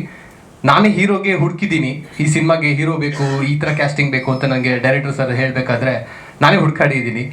ಒಂದು ಫೈನ್ ಡೇ ನನಗೆ ಫೋನ್ ಮಾಡಿ, ಪ್ರಶಾಂತ್ ನನ್ನ ಸಿನಿಮಾಗೆ ನೀನು ಹೀರೋ ಕೊಡೋ ಅಂತ ಹೇಳಿದ್ರು. ಇಲ್ಲ ಪ್ರಶಾಂತ್ ಬಾಯಿ ಆಫೀಸಿಗೆ ಬಾ, ನಿನ್ನ ಹತ್ರ ಮಾತಾಡಬೇಕು ಅಂತ ಹೇಳಿದ್ರು. ಅವತ್ತು ಅಲ್ಲಿ ಬಂದು ಕೂತಾಗ ಅವ್ರು ಇವತ್ತು ಏನು ಹೇಳಿದಾರೋ ಇದ್ರದ್ದು 10 ಪಟ್ಟು ನನಗೆ ಹೇಳಿದ್ದಾರೆ ಈ ಸಿನಿಮಾ ಬಗ್ಗೆ. ಏನು ಅಂತಂದರೆ ಇದು ಹೇಗೆ ಏನು ಹೇಳಕ್ಕೆ ಹೊರಟಿದ್ದೀನಿ ನಾನು ಅಂತ. ಅವರು ಹೇಳಕ್ಕೆ ಹೊರಟಿರುವಂಥ ವಿಷಯ ತುಂಬ ಸೂಕ್ಷ್ಮವಾಗಿದೆ. ಆಮೇಲೆ ಆ ಸೂಕ್ಷ್ಮ ವಿಷಯನ ನನ್ನ ಮುಖಾಂತರ ಹೇಳೋಕ್ಕೆ ಪ್ರಯತ್ನ ಪಡ್ತಾ ಇದ್ದಾರೆ. ಹಾಗಾಗಿ ನನಗೆ ಜವಾಬ್ದಾರಿ ಜಾಸ್ತಿ ಇತ್ತು ಈ ಸಿನಿಮಾಲಿ. ಆಮೇಲೆ ಈ ಪಾತ್ರ ನಿಭಾಯಿಸೋಕ್ಕೆ ನನಗೆ ನಾಟಕಗಳು ಮಾಡ್ಕೊಂಡು ಬಂದಿದ್ದೀನಿ ನಾನು. ನನಗೆ ರಂಗ ಪ್ರವೇಶ ಕೊಟ್ಟಂತಹ ಶಂಕರ್ ಮೇಟ್ರಿ ಸರ್ ಅವ್ರಿಗೂ ಥ್ಯಾಂಕ್ಸ್ ಹೇಳೋಕ್ಕೆ ಇಷ್ಟಪಡ್ತೀನಿ ಈ ಸಂದರ್ಭದಲ್ಲಿ. ಹಾಗೆ ಧೃತಿ ಸಿನಿಮಾ ಬಗ್ಗೆ ಹೇಳಬೇಕು ಅಂತಂದರೆ, ನಮ್ಮ ಡೈರೆಕ್ಟರ್ ಯಾವಾಗೂ ಹೇಳೋರು, ನಾವು ಎಷ್ಟೊಂದು ಜನಕ್ಕೆ ಕಮ್ಯುನಿಕೇಟ್ ಮಾಡೋದು ಸಿನಿಮಾ ಮುಖಾಂತರ ಮಾಡಿದ್ರೆ ಎಷ್ಟೊಂದು ಜನ ಅದನ್ನು ರಿಸೀವ್ ಮಾಡ್ತಾರೆ. ಸೊ ಹಾಗಾಗಿ ನಮಗೊಂದು ಜವಾಬ್ದಾರಿ ಇರುತ್ತೆ. ಒಂದು ಸಿನಿಮಾ ಅಂದರೆ ಒಂದು ಮೆಸೇಜ್ ಇರಬೇಕು, ಎಂಟರ್ಟೈನ್ಮೆಂಟ್ ಇರಬೇಕು, ಆಮೇಲೆ ಒಂದು ಸ್ಟೋರಿ ಟೆಲ್ಲಿಂಗ್ ಇರಬೇಕು ಅಂತ. ಸೊ ಹೇಳ್ತಕ್ಕಂತಹ ಮೆಸೇಜ್ನ ಎಂಟರ್ಟೈನ್ಮೆಂಟ್ ಮುಖಾಂತರ ಒಂದು ಒಳ್ಳೆ ಕತೆ ರೂಪದಲ್ಲಿ ಹೇಳಿದ್ರೆ ಅವ್ರಿಗೆ ಹೋಗಿ ತಟ್ಟುತ್ತೆ. ಸೊ ನಾವು ಒಂದು ಸೊಸೈಟಿಗೆ ಸಿನಿಮಾ ನೋಡಿ ಕಲ್ತಿರ್ತಕ್ಕಂಥದ್ದೇ ಜಾಸ್ತಿ ನಾವು. ಸೊ ಹಾಗಾಗಿ ನಾವು ಸಿನಿಮಾ ರಂಗಕ್ಕೆ ಏನಾದರೂ ಕೊಡಬೇಕು ಅನ್ನೋ ಆ ಉದ್ದೇಶ ಆ ಉದ್ದೇಶ ಇರೋದು ನನಗೆ ಬಹಳ ಇಷ್ಟ ಆಯಿತು. ಹಾಗೆ ನನಗೂ ನಟನೆ ಮೇಲೆ ಎಷ್ಟು ಇಷ್ಟ ಅಂದರೆ, ಒಂದು ಹ್ಯೂಮನ್ ಎಮೋಷನ್ಸ್ ಹೇಗಿರುತ್ತೆ ಅಂತ ನನಗೆ ಚಿಕ್ಕ ವಯಸ್ಸಿಂದ ಭಾಳ ಇಂಟ್ರೆಸ್ಟಿಂಗ್ ಆಗಿದೆ. ಅಂದರೆ ಒಂದು ಎಮೋಷನ್ಸ್ ಹೇಗೆ, ಕೆಲವರು ಮುಂದೆ ಮಾತಾಡ್ತಾ ಇರ್ತಾರೆ, ಒಳಗಡೆ ಬೇರೆ ಯೋಚನೆ ಮಾಡ್ತಾ ಇರ್ತಾರೆ. ಸೊ ಈ ಥರ ಅಂತರಂಗವಾಗಿ ಹೇಗೆ ಡೀಲ್ ಮಾಡ್ತಾರೆ ಎಮೋಷನ್ಸ್ ಅನ್ನೋದು ನಂಗೆ ಭಾಳ ಇಂಟ್ರೆಸ್ಟಿಂಗ್ ಸಬ್ಜೆಕ್ಟು. ಹಾಗಾಗಿ ನಾನು ನಟನೆ ಚೂಸ್ ಮಾಡಿದ್ದು ಅದಕ್ಕೇನೆ. ಧೃತಿ ಸಿನಿಮಾಲಿ ನನ್ನ ಪಾತ್ರ ಬಂದು ಸರ್ ಹೇಳ್ದಂಗೆ ಸೊಸೈಟಿಲಿ ಶೋಷಣೆಗೆ ಒಳಗಾಗ್ತಾರೆ. ನಿಮ್ಮ ಮುಂದೆ ಒಂದು ಅನ್ಯಾಯ ನಡೀತಾ ಇದೆ. ಆ ಅನ್ಯಾಯಕ್ಕೆ ನಿಮ್ಮ ಸ್ಟೆಪ್ ಏನಿದೆ? ಈಗ ನೀವು ದಾರಿಯಲ್ಲಿ ಹೋಗ್ತಾ ಇರ್ತೀರಾ, ಒಂದು ಅನ್ಯಾಯ ನಡೀತಾ ಇದೆ, ಆ ಅನ್ಯಾಯಕ್ಕೆ ನಿಮ್ಮ ಕ್ರಮ ಏನು? ನಿಮಗೂ ಜವಾಬ್ದಾರಿಗಳಿದೆ, ನೀವೆಲ್ಲೋ ಹೋಗ್ತಾ ಇದ್ದೀರಾ, ನೀವು ಕೆಲಸ ಮಾಡ್ತಾ ಇದ್ದೀರಾ, ಹಾಗೆ ನಿಮಗೂ ಫ್ಯಾಮಿಲಿ ಇದೆ. ಆ ಫ್ಯಾಮಿಲಿನೂ ತಲೆಯಲ್ಲಿ ಇಟ್ಕೊಂಡು ನಾನು ಈ ಅನ್ಯಾಯಕ್ಕೆ ನಿಂತ್ಕೋಬಾರ್ದಾ, ನಾನು ಏನು ಮಾಡಬೇಕು, ನನ್ನ ಕೆಲಸ ನೋಡಬೇಕಾ, ಅಥವಾ ಈ ಅನ್ಯಾಯನ ಇಲ್ಲಿ ನಾನು ನಿಲ್ಲಿಸ್ಬೇಕಾ ಅನ್ನೋ ಹೋರಾಟ, ಆ ಭಯ, ಆ ತವಕ ಮತ್ತು ಆ ಕ್ಷಣದಲ್ಲಿ ಏನು ಮಾಡಬೇಕು ಅಂತ ಯೋಚನೆ ಮಾಡುವಂತಹ ಶಕ್ತಿ ಏನಿದೆ, ಆ ಥಾಟ್ ಪ್ರೊಸೆಸ್ ಏನು ಅಂತ ನನಗೆ ಫೀಡ್ ಮಾಡಿದ್ರು. ಸೊ ನನ್ನ ಪಾತ್ರ ಅದನ್ನು ಹೇಳಕ್ಕೆ ಹೊರಟಿದೆ. ಒಬ್ಬ ಎಂಪ್ಲಾಯಿ, ಅವನಿಗೆ ಜಸ್ಟ್ ರೀಸೆಂಟ್ಲಿ ಮ್ಯಾರಿಡ್ ಆಗಿರ್ತಾರೆ. ಸೊ ನಡೀತಾ ಇದ್ದಂತಹ ಒಂದು ಅನ್ಯಾಯನ ತಡೆಯೋದಕ್ಕೆ ಅವನಿಗೆ ಎಷ್ಟು ಶಕ್ತಿ ಬರುತ್ತೆ, ಅದು ತಡೆದಿದ್ದಕ್ಕೆ ಅವನಿಗೆ ಏನಾಯ್ತು, ಅದ್ರ ಮುಂದೆ ಹೇಗೆ ಹೋಗುತ್ತೆ ಕತೆ ಅನ್ನೋದೇ ನಮ್ಮ ಸಿನಿಮಾ ಸರ್. JC ಸಿನಿಮಾದಲ್ಲಿ ಒಂದು ಸಣ್ಣ ಪಾತ್ರದಲ್ಲಿ ಕಾಣಿಸ್ಕೊಂಡಿದ್ದೆ. ಸೊ ಇದು ನನ್ನ 3ನೇ ಸಿನಿಮಾ ಹಾಗೂ ಒಂದು ದೊಡ್ಡ ಪಾತ್ರದಲ್ಲಿ ಕಾಣಿಸ್ಕೊತಾ ಇದ್ದೀನಿ. ಸೊ ನಾವು ಎಲ್ಲರೂ ಈ ಸಿನಿಮಾನ ಸ್ಟಾರ್ಟ್ ಮಾಡಿದಾಗ ನಾನು ಹೆಂಗೆ ಇಲ್ಲಿ ಕಾಸ್ಟ್ ಆಗಿದ್ದು ಅಂದರೆ, ನನ್ನ ಸ್ನೇಹಿತ ನನ್ನ ವಿಡಿಯೋನ ಅವನು ಫೇಸ್ಬುಕ್ಕಲ್ಲಿ ಹಾಕ್ಕೊಂಡಿದ್ದ. ಇವ್ರ ಸ್ನೇಹಿತರಾಗಿದ್ದರು ಜಗದೀಶ್ ಅವರು. ಆ ಮೂಲಕ ನನ್ನನ್ನು ಪರಿಚಯ ಮಾಡಿಕೊಂಡು ಈ ಸಿನಿಮಾಗೆ ಒಪ್ಪಿಸಿದ್ರು. ಒಂದು ಸಲ ಕತೆ ಹೇಳಿದಾಗ ನನಗೆ ತುಂಬ ಇಂಟ್ರೆಸ್ಟಿಂಗ್ ಅನಿಸ್ತು. ಸೊ ನಾನು ಈ ಸಿನಿಮಾದಲ್ಲಿ ಖಳನಟ ಅನ್ನೋದಕ್ಕಿಂತ ಹೆಚ್ಚಾಗಿ ಈ ಸಮಾಜದಲ್ಲಿರುವಂಥ ಒಂದು ಕೆಟ್ಟ ಉಳುವಿನ ಪಾತ್ರನ ಮಾಡಿದ್ದೀನಿ. ಅಂದರೆ ತುಂಬ ವೆರಿ ಚಾಲೆಂಜಿಂಗ್ ರೋಲು, ಯಾಕಂದರೆ ನಾನು ಅಲ್ಲದೆ ಇರೋವಂಥ ಪಾತ್ರ ಇದು. ಸೊ ಅದನ್ನು ಹೇಗೆ ನೀನು ಮಾಡಬೇಕು ಅಂತ ನನಗೆ ಹೇಳಿ, ಸೊ ಅದನ್ನು ತುಂಬ ಚೆನ್ನಾಗಿ ನಿರ್ವಹಿಸಿದ್ದೀನಿ ಅಂತ ಅನ್ಕೊತೀನಿ. ಮತ್ತು ಇನ್ನೊಂದು ವಿಷಯ ಏನು ಹೇಳ್ಬೇಕಂದ್ರೆ, ಈಗ ರೀಸೆಂಟಾಗಿ ಮಾರ್ಚ್ ಮಿಡ್ಡಲ್ಲಿ ನಾನು ಯಾವುದೋ ಒಂದು ರಿಪೋರ್ಟ್ ನೋಡಬೇಕಾದ್ರೆ CNN ಜರ್ನಲಿಸ್ಟ್ ಕಡೆಯಿಂದ ಒಂದು ರಿಸರ್ಚ್ ರಿಪೋರ್ಟ್ ಬಂದಿತ್ತು. ಅದೇನು ರಿಪೋರ್ಟ್ ಅಂತಂದರೆ ಆನ್ಲೈನ್ ರೇಪ್ ಅಕಾಡೆಮಿ ಅಂತ ಅಂದ್ಬಿಟ್ಟು. ಈ ಆನ್ಲೈನ್ ರೇಪ್ ಅಕಾಡೆಮಿ ಅಂದರೆ ವರ್ಲ್ಡ್ ವೈಡಲ್ಲಿ ಈ ಥರ ಆನ್ಲೈನ್ ರೇಪ್ ಅಕಾಡೆಮಿ ಅನ್ನೋದು ಈ ಟೆಲಿಗ್ರಾಮ್ಸಲ್ಲಾಗಿರಲಿ ಅಥವಾ ಡಾರ್ಕ್ ವೆಬ್ಸಲ್ಲಾಗಿರಲಿ ಇದರಲ್ಲಿ ಸುಮಾರು ಜನ ತೊಡಕೊಂಡಿದ್ದಾರೆ. ಸೊ ಇದರಲ್ಲಿ ಏನಾಗ್ತಿದೆ ಅಂದರೆ ಎಸ್ಪೆಷಲಿ ಇಂಡಿಯಾ ಹಾಗೂ ಏಷ್ಯನ್ ಕಂಟ್ರೀಸ್. ಸೊ ಅದರಲ್ಲಿ ಆಲ್ಮೋಸ್ಟ್ 1 ಮಿಲಿಯನ್ ಪ್ಲಸ್ ಯೂಸರ್ಸ್ ಇದ್ದಾರಂತೆ ಆ ರಿಪೋರ್ಟ್ ಪ್ರಕಾರ ವರ್ಲ್ಡ್ ವೈಡಲ್ಲಿ. ಸೊ ಇದು ಏನು ಹೇಳ್ಕೊಡುತ್ತೆ ಅಂದರೆ ಹೇಗೆ ರೇಪ್ ಮಾಡಬೇಕು, ಸೊ ರೇಪ್ ಮಾಡಿ ನೀವು ಹೆಂಗೆ ತಪ್ಪಿಸ್ಕೋಬೇಕು, ಈ ಥರ ಮನಸ್ಥಿತಿ ಇರೋ ಜನ ಅಲ್ಲಿ ಇದ್ದಾರಂತೆ ಆ ಗ್ರೂಪ್ಸಲ್ಲಿ. ಅದು ವೇರಿಯಸ್ ಗ್ರೂಪ್ಸ್ ಅಕ್ರಾಸ್ ಎಲ್ಲ ಟೆಲಿಗ್ರಾಮ್ ಆಗಿರಲಿ ಡಾರ್ಕ್ ವೆಬ್ ಆಗಿರಲಿ ಈ ಥರ ಇದೆಯಂತೆ. ಅಂದರೆ ಇಂಥ ಮನಸ್ಥಿತಿಗಳ ಮಧ್ಯೆ ನಮ್ಮ ಸಿನಿಮಾದಲ್ಲಿ ನಾವೇನು ಹೇಳೋಕೆ ಹೋಗ್ತಿದ್ದೀವಿ ಅಂದರೆ ಅದನ್ನು ಹೆಂಗೆ ಎದುರಿಸೋದು ಅಂತ. ಸೊ ಈಗ ನಾವು ಸೊಸೈಟಿಯಾಗಿ ನಿಂತು ನಾವೇನು ಆ್ಯಕ್ಷನ್ ತೊಗೊಬೇಕು. ಈ ಥರ ಯಾವುದೋ ಒಂದು ಹುಡುಗಿ ಒಬ್ಬಂಟಿಯಾಗಿದ್ದಾಗ ಒಂದಷ್ಟು ಜನ ಅಟ್ಯಾಕ್ ಮಾಡಿದಾಗ ಸೊಸೈಟಿಯಾಗಿ ನಾವು ನೋಡ್ತಾ ಇರ್ತೀವಿ, ಯಾರೋ ಒಬ್ಬರು ಸಿಗಾಕೊಂತಾರೆ ಅಂದರೆ ನೋಡ್ತಾ ಇರ್ತಾರೆ. ಅವ್ರನ್ನೆಲ್ಲ ನೋಡಿದಾಗ ನಾವು ಅದನ್ನು ಹೆಂಗೆ ಎದುರಿಸ್ಬೇಕು ಮತ್ತು ಅವ್ರಿಗೆ ಹೆಂಗೆ ಶಕ್ತಿ ತುಂಬಬೇಕು ಅನ್ನೋದನ್ನ ನಾವು ಈ ಸಿನಿಮಾದಲ್ಲಿ ಹೇಳಿದ್ವಿ. ಹೇಳಕ್ಕೆ ಇಷ್ಟಪಡ್ತೀನಿ ಅಂತ ಹೇಳಿದ್ರೆ this movie is immersive effect ಅಂತ ಹೇಳಿದ್ರೆ ನಾವಲ್ಲಿ ಒಬ್ರು ಕೂತ್ಕೊಂಡು ಸೀಟಲ್ಲಿ ನೋಡ್ತಿರುವಾಗ ನಮ್ಮವ್ರಿಗೆ ಏನೋ ಆಗ್ತಾ ಇದೆ, ಸೊ ಆ ಜಾಗದಲ್ಲಿ ನಾವೇ ಇದ್ರೆ ಏನಾಗಬಹುದಿತ್ತು. ಆ್ಯಂಡ್ ನಾವು ಪ್ರತಿಯೊಂದು ಕಡೆನೂ ಏನಂತ ಹೇಳಿದ್ರೆ ಮೀಡಿಯಾ ಇರ್ಬೋದು, ಪ್ರತಿಯೊಂದರಲ್ಲೂ ಕೂಡ ನಮಗೆ ಎಂಡಲ್ಲಿ ಏನಾಗಿರುತ್ತೆ ಅಂತ, ಯಾರಿಗೊಬ್ರು ಹೀಗಾಯಿತು, ಇವ್ರಿಗೆ ಈ ರೀತಿ ಆಗ್ಬಿಡ್ತು, ಇದನ್ನ ಈ ರೀತಿ ಮಾಡಿದ್ರಂತೆ ಕೃತ್ಯನ ಅಂತ ಹೇಳ್ತಿರ್ತಾರೆ. But at the same time ಅಲ್ಲಿ ಹಿಂದ್ಗಡೆ ಏನೇನು ಆಗಿದೆ, ಸೊ ಆ ಜಾಗದಲ್ಲಿ ಒಬ್ಬ ಮನುಷ್ಯನಿಗೆ ಹೆಣ್ಣಿರಬಹುದು ಗಂಡಿರಬಹುದು ಏನು ಆಗಿರ್ಬೋದು ಅವರಿಗೆ ಹಿಂದೆ ಅಂತ ಹೇಳಿ ಇಡೀ ಮೂವಿಲಿ ನಾವು ತೋರ್ಸೋಕ್ಕೆ ಪ್ರಯತ್ನ ಪಟ್ಟಿರುವಂಥದ್ದು. ಆ್ಯಂಡ್ ಇದನ್ನ ತಡೆಗಟ್ಟಬೇಕು ಅನ್ನೋದು ಇದ್ರದ್ದು ಮೆಸೇಜ್. ಓಕೆನಾ, ಇದೆಲ್ಲರೂ ಹೇಳಿರೋದ್ರಿಂದ ಮತ್ತೆ ನಾನು ಅದನ್ನು ಹೇಳಿದ್ರೆ ಅದಕ್ಕಿಂತ ಈಗ ಮ್ಯೂಸಿಕ್ ಪಾರ್ಟಿಗೆ ಬಂತು ಅಂತ ಹೇಳಿದ್ರೆ, ಸೊ ಈ ಮೂವಿಗೆ ಬೇಕಾದಂಥ ಟೆನ್ಷನ್ಸ್ ಇರಬಹುದು ಅಥವಾ ಅದಕ್ಕೆ ಬೇಕಾದಂಥ ಪ್ರತಿಯೊಂದು ಎಲಿಮೆಂಟ್ ಇರಬಹುದು, ಇಬ್ಬರು ಒಟ್ಟಿಗೆ ಕೂತ್ಕೊಂಡ್ಬಿಟ್ಟು ಕೆಲಸ ಮಾಡಿರುವಂಥದ್ದು. ನಾವು ಇನ್ನೊಂದು ನಂಗೆ ನೆನಪಾಗುತ್ತೆ, ನಾನು ಮತ್ತು ಜಗ್ಗು ಸೊ ನೈಟ್ ಹೊತ್ತು ಕೆಲಸ ಮಾಡ್ತಾ ಇದ್ವಿ, ಅಂದರೆ we are night people. So ಅವಾಗ ಏನಂತ ಹೇಳಿದ್ರೆ ಈ ಮೂವಿನ ವರ್ಕ್ ಮುಗಿಸ್ಕೊಂಡು, ಅಂದರೆ ಈಗ ಅರೌಂಡ್ ಒಂದು 9 ಗಂಟೆ ಅಷ್ಟೊತ್ತಿಗೆ ಶುರು ಮಾಡಿದ್ರೆ 12, 1 ಅಥವಾ 2, 3 ಗಂಟೆ ಆಗಿದ್ದು ಇದೆ ರಾತ್ರಿ. ಸೊ ವಾಪಸ್ ಹೋಗ್ತಾನೆ, ನೀವು ವಾಪಸ್ ನಾನು ಮನೆಗೆ ಹೋಗಬೇಕು, ಅವರು ಕೂಡ ಮನೆಗೆ ಹೋಗಬೇಕು. ನಮಗೆ ಒಂದೊಂದ್ಸರಿ ಹೆದರಿಕೆ ಅನ್ಸೋದು, ಆ ಸೀನ್ಗಳನ್ನು ನೋಡ್ಕೊಂಡು ಹೋಗ್ತಿರುವಾಗ ಯಾರಾದರೂ ನಮಗೆ ಒಂದು ಅಡ್ಡ ಕಟ್ಬಿಟ್ಟು ಏನಾದ್ರು ಮಾಡಿಬಿಡ್ಬೋದಾ, ಯಾವ ರೀತಿ ನಾವು ಸಿಕ್ಕಾಕೊಂಡ್ರೆ ಅಯ್ಯೋ ನಮ್ಮನ್ನು ಯಾರಪ್ಪ ಕಾಪಾಡ್ತಾರೆ. ಸೊ ಆ ರೀತಿ ಅಂದರೆ ಅಷ್ಟು ಇಮ್ಮರ್ಸಿವ್ ಆಗಿ ಸ್ಟೋರಿ ಟೆಲ್ಲಿಂಗಲ್ಲಿ ಇದು ಮಾಡಿರೋಂಥದ್ದು, ಅಂದರೆ ತೋರಿಸಿರುವಂಥದ್ದು. ಆ್ಯಂಡ್ ಜಗ್ಗು ಅವ್ರ ಬಗ್ಗೆ ನಾನು ಹೇಳಬೇಕು, ಅವರೊಬ್ಬ ಸಿನಿಮಾ ಹುಚ್ಚ ಒಂಥರ. ಯಾಕೆ ಅಂತ ಹೇಳಿದ್ರೆ ಪ್ರತಿಯೊಂದು ಡಿಪಾರ್ಟ್ಮೆಂಟಲ್ಲೂ ಅವರು ಒಂದು ಕೈ ಚಳಕ ಇದೆ. ಎಟ್ ದ ಸೇಮ್ ಟೈಮ್ ನನಗೂ ಕೂಡ ಕರೆದ್ರು, ನಮ್ಮದೇ ಒಂದು ಸ್ಟುಡಿಯೋ, ಒಂದು ಸ್ಮಾಲ್ ಸೆಟಪ್ ಇದೆ, ಅಲ್ಲಿ ವರ್ಕ್ ಮಾಡೋಣ ಜೊತೆ ಕೂತ್ಕೊಂಡು ಅಂತ ಹೇಳಿ. ನಾನು ಮುಂಚೆ ಏನಂತ ಹೇಳಿದ್ರೆ ಅಂಬುಜಾ ಆ್ಯಂಡ್ ಬ್ಲಿಂಕ್ ಸಿನಿಮಾ ನೋಡಿರ್ತೀರಾ, ಬ್ಲಿಂಕ್ ಈ ಕೆಲಸಗಳ ನಡುವೆಲ್ಲೇ ಕೂಡ ಇದರಲ್ಲಿ ಶುರು ಮಾಡಿದಂಥ ಪ್ರಾಜೆಕ್ಟ್ ಇದು ನನಗೆ. ಸೊ ಅವಾಗ ಏನಂತ ಹೇಳಿದ್ರೆ ಸ್ಟುಡಿಯೋ ಸೆಟಪ್ ಅವ್ರದ್ದಿರೋದ್ರಿಂದ ಓಕೆ ಅಲ್ಲಿ ನಾವು ಹೋಗ್ಬಿಟ್ಟು ಒಂದ್ಸರಿ ವರ್ಕ್ ಮಾಡ್ಬರೋಣ ಅಂತ ನೋಡಿದಾಗ ಅವ್ರು ಹೇಳಿದ್ರು ನಾನೇ ಈ ಸ್ಟುಡಿಯೋ ಬಿಲ್ಡ್ ಮಾಡಿದ್ದೀನಿ, ಸೊ ಇಲ್ಲೇ ನಾವು ಡಬ್ಬಿಂಗ್ ಕೂಡ ಮಾಡಿದ್ದೀವಿ. ಸೊ ಅವ್ರಿಗೆ ಹೇಗೆ ಅಂತ ಹೇಳಿದ್ರೆ, ಸೊ ಡಬ್ಬಿಂಗ್ ಸೆಟಪ್ ಆಗಬೇಕಾ, ಓಕೆ ನಾವೇ ಡಬ್ಬಿಂಗ್ ಸೆಟಪ್ ಮಾಡೋಣ, ಓಕೆ ನೋಡೋಣ ಅದರಲ್ಲಿ ಏನಿದೆ ಅಂತ ಹೇಳಿ ಸಿನಿಮಾ ಬಗ್ಗೆ ತಿಳ್ಕೊಳ್ಳೋಣ. ಅಂದರೆ ಈಗೆಲ್ಲರೂ ಡಬ್ಬಿಂಗ್ ಸ್ಟುಡಿಯೋ ಇದೆ, DTS ಸ್ಟುಡಿಯೋ ಇದೆ, ಕಲರಿಂಗ್ ಸ್ಟುಡಿಯೋ ಇದೆ, ಪ್ರತಿಯೊಂದು ಇರುವಾಗ ತಾವೇ ಒಂದು ಬಿಲ್ಡ್ ಮಾಡಿ ಅದನ್ನ ಏನಿದೆ ಅಂತ ತಿಳ್ಕೊಳಕ್ ಹೋಗ್ತಾರಲ್ಲ, ಅದು ಅವ್ರದ್ದು ಹುಚ್ಚತನ. ಈ ಸಿನಿಮಾಗೆ ಬೇಕಾದಂಥ ಏನು ಎಲ್ಲ ಒಂದು ಅಂಶಗಳೇನಿದೆ ಅವ್ರು ಎಲ್ಲದನ್ನು ಅದನ್ನ ಇಟ್ಕೊಂಡ್ಬಿಟ್ಟು ನಾವು ಈ ರೀತಿ ಕಲ್ತ್ರೆ ಏನಿರುತ್ತೆ ಅಂತ ಹೇಳ್ಕೊಂಡು ಆ್ಯಂಡ್ ಈ ಪ್ರಾಡಕ್ಟನ್ನು ಬಿಲ್ಡ್ ಮಾಡಿರುವಂಥದ್ದು. ಸೊ ಇದರಲ್ಲಿ ಒಂದು ಸಾಂಗ್ ಇದೆ, ನೀವೆಲ್ಲರೂ ಕೇಳಿರೋ ಹಾಗೆ. ಎಲ್ಲರಿಗೂ ಇಷ್ಟ ಆಯ್ತಾ song? First of all thank you so much. ಇದನ್ನು ಹಾಡಿರೋರು 3 ಜನ ನನ್ನ ಫ್ರೆಂಡ್ಸ್, ಅಭಿಷೇಕ್ ಆ್ಯಂಡ್ ವಿಶಾಖ್, ನರಹರಿ ಅಂತ ಹೇಳಿ. ಆ್ಯಂಡ್ ಈ ಚಿತ್ರದ ಕೆಲಸಗಳು ಅಂದರೆ 5.1 ನಾವು ಮಾಡಿರೋದು ಪ್ರಕಾಶ್ ಸ್ಟುಡಿಯೋದಲ್ಲಿ, ಅವರಿಗೂ ಕೂಡ ಥ್ಯಾಂಕ್ಸನ್ನು ಹೇಳ್ತೀನಿ. ಆ್ಯಂಡ್ ಎಲ್ಲರೂ ಕೂಡ ಇದನ್ನು ಥಿಯೇಟ್ರಲ್ಲೇ ನೋಡಬೇಕು. ಮನೇಲಿ ಕೂತ್ಕೊಂಡು ನೋಡಿದಾಗ ಏನಂತ ಹೇಳಿದ್ರೆ ಲಿರಿಸಿಸ್ಟ್ ಬಂದು ಜಗ್ಗು ಅವರೇ ಅಗೇನ್, ಓಕೆನಾ. ಸೊ ಇಲ್ಲಿ ನೀವು ಅನ್ಕೊಳ್ತಿರ್ಬೋದು ಎಲ್ಲಾದ್ರು ಒಬ್ಬರೇ ಮಾಡಿದಾಗ ಹೇಗೆ ಬಂದಿರ್ಬೋದು ಅಂತೇಳಿ. ಎಟ್ ದ ಸೇಮ್ ಟೈಮ್ ಪ್ರತಿಯೊಂದಕ್ಕೂ ಕೂಡ ಅದರಂತೆ ಆದಂಥ ಟೈಮ್ ತೊಗೊಂಡ್ಬಿಟ್ಟು ಅವ್ರು ವರ್ಕ್ ಮಾಡಿದ್ದಾರೆ. I should mention that. So ಇದೊಂದೇನಂತ ಹೇಳಿದ್ರೆ ಏನೋ ಹೇಳಕ್ ಹೊಟ್ಟೆ ಮರ್ತ್ಬಿಟ್ಟು ಸರ್. ಹಾಂ yes sir, thank you Manu sir. So ಈಗ ನಾವೇನಂತ ಹೇಳಿದ್ರೆ ಮನೆಯಲ್ಲೇ ಕೂತ್ಕೊಂಡು ಧ್ಯಾನ ಮಾಡೋದಕ್ಕೂ ಒಂದು 50 ಜನ 500 ಜನ ಕೂತ್ಕೊಂಡು ಧ್ಯಾನ ಮಾಡೋದಕ್ಕೂ ತುಂಬ ಡಿಫ್ರೆನ್ಸ್ ಇದೆ ಅಲ್ವಾ. ಅಂದರೆ ಎಲ್ಲೋ ನಾವು ಯಾರೋ ಸ್ವಾಮಿಗಳ ಹತ್ರನೋ ಯಾರ ಹತ್ರನೋ ಹೋದಾಗ ಅಲ್ಲಿ ಕೂತ್ಕೊಂಡು ಅವ್ರ ಹತ್ರ ಪ್ರವಚನ ಕೇಳೋದಕ್ಕೂ ನಮ್ಮನೇಲಿ ಕ್ಯಾಸೆಟ್ ಹಾಕೊಂಡು ಪ್ರವಚನ ಕೇಳೋದಕ್ಕೂ ತುಂಬ ಡಿಫ್ರೆನ್ಸ್ ಇದೆ. ಸೊ ಅದು ಹೇಗೆ ಅಂತ ಹೇಳಿದ್ರೆ ಮನೇಲಿ ಕೂತ್ಕೊಂಡಾಗ ನಾವು ಈ ಆಪ್ಷನ್ಸನ್ನು ಬಿಡ್ತಾ ಹೋಗ್ತೀವಿ. ಅಂದರೆ ಓಕೆ ಇದು ಮಾಡದಿದ್ರು ಪರವಾಗಿಲ್ಲ. ಅದೇ ನಾವು ಜನರ ಜೊತೆ ಕೂತ್ಕೊಂಡು ನೋಡಿದಾಗ ಏನಾಗುತ್ತೆ ಅಂತ ಹೇಳಿದ್ರೆ ನಮ್ಗೆ ಇಂಪ್ಯಾಕ್ಟ್, ನಾವು ಒಬ್ಬೊಬ್ರೊಬ್ರು ಮುಖ ನೋಡ್ಕೊಂಡ್ರೆ ಈ ಥರನೂ ಇದೆ ಗುರು, ಪ್ಲೀಸ್ ಇದನ್ನು ನಾವು ತಡೆಗಟ್ಟಬೇಕು, ಇದನ್ನು ಹೇಗಾದರೂ ಮಾಡಿ ನಮ್ಮದೇ ಪರಿಸ್ಥಿತಿ ಆದಾಗ ನಮ್ಮ ಮನೆಯವರಿಗೆ ಈ ರೀತಿ ಆದಾಗ ಹೇಗೆ ತಡೆಗಟ್ಬೋದು, ಆ್ಯಂಡ್ ನಾವು ಇದನ್ನು ಔಟ್ ಆಫ್ ಡೇಂಜರ್ನ ಹೇಗೆ ನಾವು ಈ ರೀತಿ ಒಂದು ಕೆಲಸಗಳನ್ನು ಮಾಡ್ಬೋದು ಅಂತ ಎಲ್ಲರೂ ಕೂತ್ಕೊಂಡಾಗ ಅದು ಬರುವಂಥದ್ದು. ಅದೇ ಸಿನಿಮಾದ ಒಂದು ಮುಖ್ಯ ಉದ್ದೇಶನೂ ಕೂಡ ಆಗಿರುತ್ತೆ. ಒಂದು ಮಾಧ್ಯಮ ಏನಿದೆ ಅದು ಎಲ್ಲರನ್ನೂ ಕೂಡ ಜಾಗೃತಿಗೊಳಿಸಬೇಕು ಅಂತ ಹೇಳಿ. ಪ್ಲೀಸ್ ಎಲ್ಲರೂ ಕೂಡ ಥಿಯೇಟ್ರಿಗೆ ಬಂದುಬಿಟ್ಟು ಈ ಮೂವಿನ ನೋಡಿ ಅಂತ ಕೇಳ್ತೀವಿ. ಪ್ಲೀಸ್ ಎಲ್ಲರಿಗೂ ಶೇರ್ ಮಾಡಿ, ನಿಮ್ಮ ಸಪೋರ್ಟ್ ತುಂಬ ಅತ್ಯಗತ್ಯ. ಮಾಡ್ತೀನಿ. ತುಂಬ ಚೆನ್ನಾಗಿ ಮಾಡಿದೆ. ಡೈರೆಕ್ಟ್ರ್ ಬಗ್ಗೆ ಹೇಳೋಕ್ಕೆ ಮಾತಿಲ್ಲ, ಯಾಕಂದರೆ ನೈಟ್ ಶೂಟ್ ಮಾಡ್ತಾಯಿದ್ರು. ನೈಟಲ್ಲಿ ಡೈರೆಕ್ಟ್ರು ಅವರೇ, ಕ್ಯಾಮ್ರಾಮ್ಯಾನ್ ಅವರೇ, ಮೇಕಪ್ ಅವರೇ, ಎಲ್ಲ ಅವರೇ ಮಾಡ್ತಾಯಿದ್ರು. ನಾನು ಅವ್ರು ಅಬ್ಸರ್ವ್ ಮಾಡ್ತಾ ಇರ್ಬೇಕಾದ್ರೆ ಯಾವಾಗಲೂ ಅವರೇ ಇರ್ತಾಯಿದ್ರು. ಯಾರಿಲ್ವೋ ಅಲ್ಲವ್ರು ನಿಂತ್ಕೊಂಡು ಕೆಲಸ ಮಾಡ್ತಾಯಿದ್ರು. ತುಂಬ ಚೆನ್ನಾಗಿ ಸಿನಿಮಾ ಮಾಡಿದ್ದಾರೆ, ಖುಷಿ ಆಯಿತು.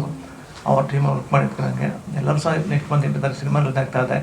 ಡಬ್ಬಲ್ ಥಿಯೇಟರ್ ಸಿನಿಮಾ ನೋಡೋಣ, ಸಿನಿಮಾ ಗೆಲ್ಸೋಣ ಅಂತ. ಥ್ಯಾಂಕ್ ಯು, ಎಲ್ಲರಿಗೂ ಒಳ್ಳೆಯದಾಗಲಿ. ಹಾಂ ಸರ್, ಆ್ಯಕ್ಚುಲಿ ನಾನು ರೈಲ್ವೇನಲ್ಲಿ ಕೆಲಸ ಮಾಡ್ತೀನಿ. ಹೌದು ಸರ್, ನನಗೆ ಬೆಂಗಳೂರಿಂದ ಯಾವ ಟ್ರೈನ್ ತಗೋತೋ ಆ ಟ್ರೈನಲ್ಲಿ ಎಲ್ಲ ಕಡೆ ಸರ್ ನಾನು ಪೋಸ್ಟ್ ಕೊಡ್ತೀನಿ ಸರ್. ಹಾಂ ಸರ್, ಇದೆ ಅದೇ ಹಾಕೋಬೋದು, ಅದೇನಿಲ್ಲ ಸಾಕೋಬೋದು. ನಿಮ್ಮ ಟ್ರೈನ್ ಪರ್ಮಿಷನ್ ಬೇಕು ಅಂದರೆ PR ಹತ್ರ ಪರ್ಮಿಷನ್ ತಗೋಬೇಕಾಗತ್ತೆ. ಅದು ಫರ್ ಡೇ 2 ಲಕ್ಷ ಆಗುತ್ತೆ, 2 ಲಕ್ಷ ರೂಪಾಯಿ ಆಗುತ್ತೆ. ಇನ್ನು ಮಿಕ್ಕಿದ್ರೆ ಇದೆಲ್ಲ ಹಾಕ್ಬೋದು ಸರ್. ಮತ್ತು ಇಲ್ಲಿ ಬ್ಯಾಂಗ್ಳೂರು 113 TV ಇದೆ ಸರ್. ಆ ಟಿ ವಿನೆಲ್ಲ ಟೈಲ್ ಹಾಕ್ತಾರೆ ಏನು 113 ಸರ್ 113 ಟಿ ವಿ ಹೌದು ಸರ್ ಬ್ಯಾಂಕ್ ಹಾಂ ಸರ್ ಹಾಕ್ತೀನಿ ಸರ್ ನಾನು ಸುಮಾರು ಸಿನಿಮಾ ಮಾಡಿದ್ದೀನಿ ಸರ್ ಹಾಕ್ಸ್ತೀನಿ ನಾನು 70 ಸಿನಿಮಾದ ಹಾಕಿ ಮಾಡಿ ಸರ್ 70 ಸಿನಿಮಾದ ಹಾಕಿ ಮಾಡಿ ಸರ್ ಹಾಂ ಸರ್ ಸೊ ಒಂದು 50 ಸಿನಿಮಾ ಮಾಡಿದ್ದೀನಿ ಸರ್ ನಾನು ತುಂಬ ಆತ್ಮೀಯವ್ರಿಗೆಲ್ಲ ಮಾಡಿದ್ದೀನಿ ಸರ್ ಸ್ವಲ್ಪ ಕ್ಲೋಸ್ ರೆಡಿ